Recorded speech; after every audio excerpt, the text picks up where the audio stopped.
What does this Chinese character mean? It means a chicken foot. No, it means person or people. Why? The ancient form of this character looked like this. It represented a person bending forward with arms hanging down, a working man. Over time, it's simplified for easier writing. That kind of makes sense. What does this one mean?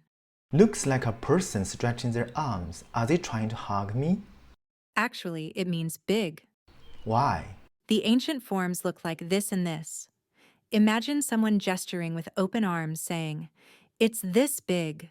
You can still see the connection between the ancient and modern forms, right?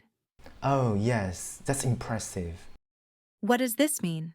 Here's its ancient form. Looks like two people. Does it mean a couple? Not quite, it means to compare. Oh, these two little people are comparing.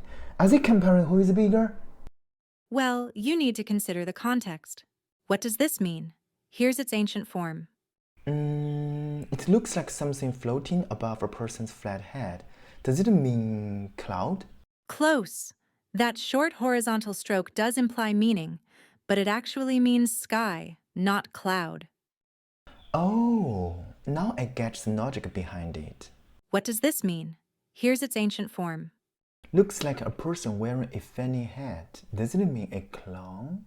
No, that funny hat is actually a formal headdress with a hairpin. In ancient China, men would put on these around the age of 20 during a coming-of-age ceremony.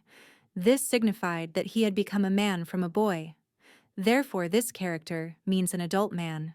Oh, that headdress is cute. I want to have one. What does this mean?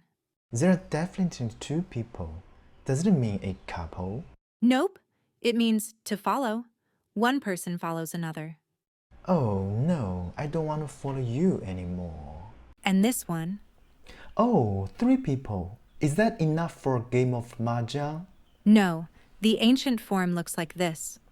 3 people working under the sun. In ancient China, the number 3 was considered many, so it means crowd or many people. Oh no, I don't want to work. I want to play mahjong. Which of the characters today surprised you the most? If you found this insightful, please subscribe. We will bring you more content like this.